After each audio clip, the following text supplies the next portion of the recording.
Konami has leaked potentially a new card that is coming to Master Duel very soon, as within the PlayStation Store, sponsored, they are saying, play Master Duel free now, and showcasing this card that no one has ever seen before. This does not exist in the physical card game. No one has ever seen this. They're saying that this is maybe a female version of Alibur. I don't know what's going on here. Maybe it's his sister. And we potentially have a name. The name being Prisoner Princess of Fruitful Flames.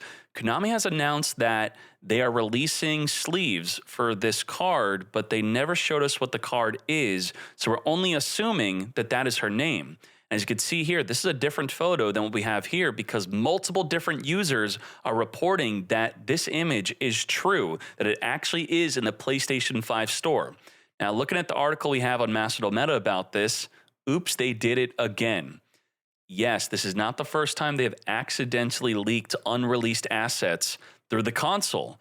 And the verification for consoles, I believe, from what I've been hearing about games like Diablo, is it takes a really long time to verify and get things approved for consoles. So maybe that's causing a big mess and why the Ninja structure that got leaked through the Nintendo Switch, and now we have something like this being leaked for when?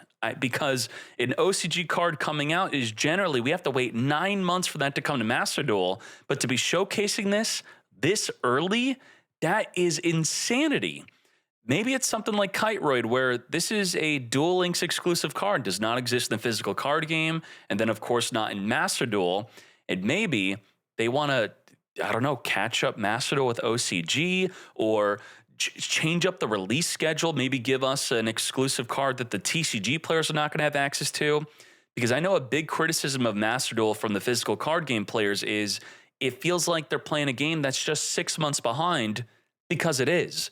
And if they instead made the game different, a game that they can enjoy the physical card game alongside playing online for a different experience each, that's what I'd love to see.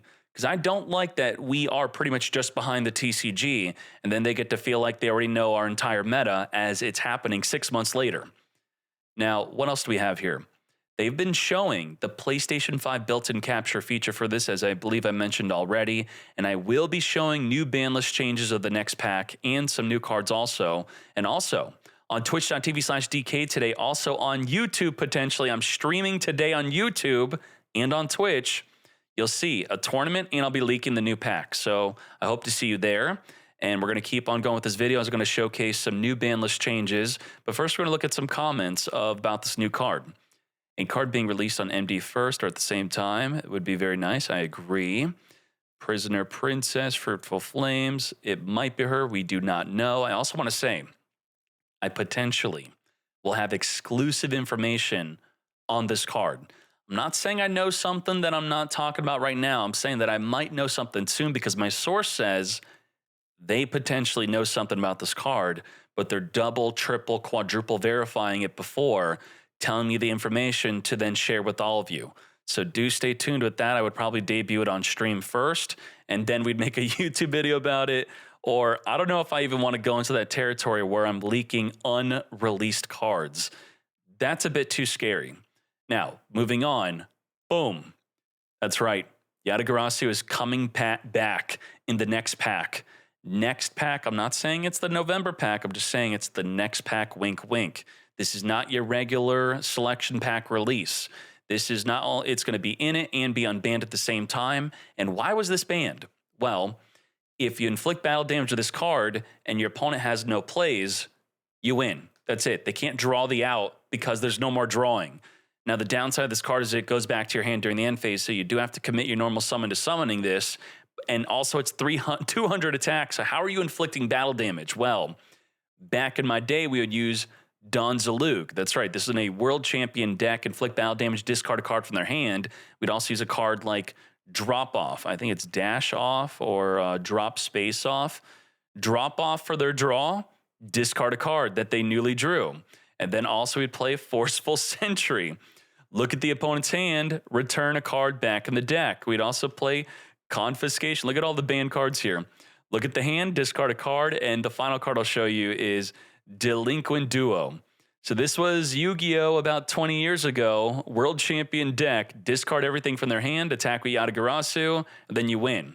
Now, for Master Duel, TCG, what is it doing? Is it doing anything? Well, there's a Fluon combo where if you open up these two cards, for example, you could then banish the Rabina. Rabina is going to be searching for this, a Kaju Kujaku, which if tributed over for a tribute summon, which we're doing here, you're going to be searching.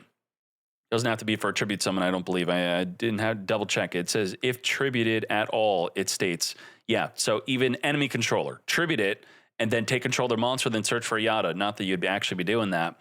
And then I guess if they have nothing and they couldn't stop that, you win. So you could stack bad cards on top of their deck with Mega Ryza and then go in for a game with Yata. But the thing is, if you're stacking their deck and they get a bad draw next turn, the deck can already deal 4,000 damage on the field if your opponent doesn't make a play. So this is pretty much what I would call a win more card, and I don't think it really opens up the strategy of Fluon of actually making new and different plays. But it did top a regional, but not Fluon. What is this? This is top 8 of a regional, and it's playing Yata, but with no cards that synergize with it. It's just a regular Eldritch deck, which as you can see, we have a ton of these cards restricted. Thankfully, skill drain to 1. Thank you, Konami. And I was watching the deck review, and he said that there isn't really synergy with the card specifically, besides that his deck does not need its normal summon, so he could clear the field a bit, attack with Yata, and it's just another way to floodgate the opponent and win. So now let's look at another card being unbanned, and that is going to be the Ptolemaeus. What is this? Why did it get banned? So any deck that plays 2 or more level 4s could summon this. So it is a generic. It is not tied to just Tellarknights, which it is also good in that deck. But what do with it? I'll talk about it right now. That you could, with a tournament topping deck, Trap Tricks, for example, 300 player plus tournament, was playing it. And how are they playing it? So they would use 2 level 4s to summon it. And then during the end phase, you would attach your diamond. And then you have the quick effect of detaching 3 materials. It could be during the end phase you attached the diamond, so you could use it right away during the end phase, or wait for your opponent's turn. After detaching 3, you'll summon Durendal. Why do you want to summon this? So Durendal will just have 1 material because you detach 3, then you attach the Ptolemaeus. And it states that if a monster on the field or a normal spell/trap is activated, you detach your 1 material, and then the effect becomes destroy one of your back row cards instead. So it essentially is a rank 4 exceed negate, if you want to view it like that. Kind of similar to the Dark World Graphofusion, changing the effect of the card, which is kind of like a negate, but not really a negate. Now, there's another use for this card, another tournament-topping deck. Trap Tricks was enjoying this. They were using it to summon 3 monsters, so Parallel Exceed. And you would, with 3 monsters instead of 2, not wait till the end phase. You detach your 3 materials, never, because with your 3 materials and summoning this, well, actually, you detach it right now on your turn. Main phase 1, correction. You summon a Cyber Dragon Nova. Now, why is it important that you summon it on your turn, main phase 1? Because you're going to overlay it for Cyber Dragon Infinity. So you have your Omni Negate right away. You could suck up an attack position monster for 3 level 4 monsters right away. And if you use 2 level 4 monsters instead and you don't summon Durendal, which he's not playing, what happens here? If this card is sent to the graveyard because of an opponent's card effect, you could special summon your Infinity. So maybe if they do a card like Lightning Storm, Dark Hole, I guess you chain the effects, summon a Cyber Dragon Nova, it gets wiped out, and then you summon an Infinity. So that's another option. But summoning that over the Trap Tricks monsters, I do not see it happening unless you have that 3 level 4 rank 4 exceed play, as we talked about. Now, what else is in the next pack? And I will be leaking a lot more in today's stream. Dual Avatar Manifested Aeon. I'm not going to pretend that I know how Dual Avatar works, but if this card is summoned how I think it wants to be summoned, it's going to essentially be 3,000 attack, and it will have the quick effect of banishing any card in the fields. It does target both players, just during the opponent's turn, that is. So quick effect banish, 3,000 attack. Is it that great? And if it's destroyed, it's going to summon the dual avatars back onto the fields. Or from your deck, that is. I'm reading this live right now. We have a dual avatar deck from Viking. Master rank win streak, 5+ wins with a 50 card deck here. And that is the deck list. Again, I'm not going to pretend like I know how this deck works, but maybe something like this will work as the new Duel avatar comes out. And then we have another leak, which is the Infinite Track Road Roller. Again, I'm not going to pretend. I didn't really read this card. I don't know what it does because I saw that it didn't really top tournaments in the TCG. But if you want to play Earth Machine, I got this for you. Earth Machine deck breakdown. So I'm sure you'll be tossing the new Infinite Track into this. Probably, maybe. And then beyond that, that's it. That's the video. Prisoner Princess, and we are leaking more cards the next pack today. Also doing a tournament stream. I hope to see you there. If it's your first time watching the stream, say hello to me. Thank you very much. And we are out.